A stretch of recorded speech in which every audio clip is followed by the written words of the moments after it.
I mean, homicidal maniac, always carried 2 pistols. Even when he was, when he was in his early 20s. And he used to put notches in his pistol. And then come back to the neighborhood and brag about who he whacked. He had 32 notches in his fucking pistol. That's all. I mean, and to brag about it, and how he tortured the guy. Wicked shit. I mean, yeah, he was a sick brother. I mean, really a sick brother. The airport was a source of a lot of work for you and the gang, I suppose. Yeah. Paul Vario seemed to have that sewn up, and I mean, you made a lot of money from the airport, didn't you? Actually,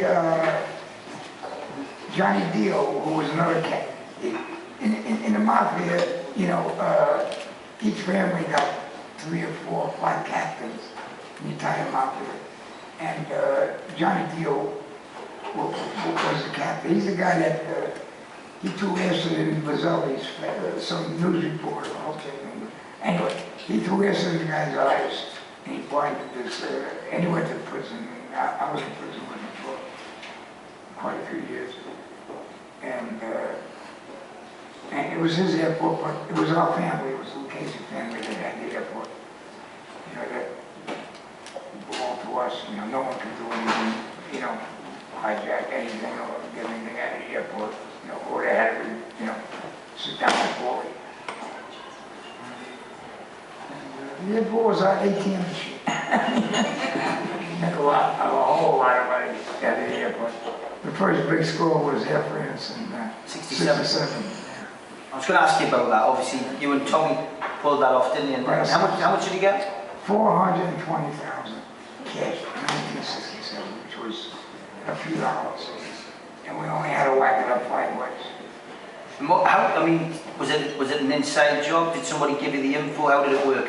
It was, yeah. Frenchy, the guy, one of the guys that was involved in the Lufthansa robbery, gave us the tape. And matter of fact, I'm doing a book as we speak on the Lufthansa robbery, but it talks about the Air France robbery too. And that was my, I guess, where they really walked with me, because we took care of all the bosses, other families, they all knew who the hell did it, it was us guys, me and Tommy, 2 of us. Well, we didn't have to pull up pistols. We didn't have to pull up pistols. That was a lot of money in 1967, $5 million. There were a couple of, things of jewels that we got to, total over $500,000. A lot of money. Did you get a good buzz out of that? Was it the adrenaline rush? Did you, and obviously then, paying out to everybody, it's, was that the start for you, really? Mine was 60,000. We had to whack it up 5 ways, but it still was a nice score, back in those days.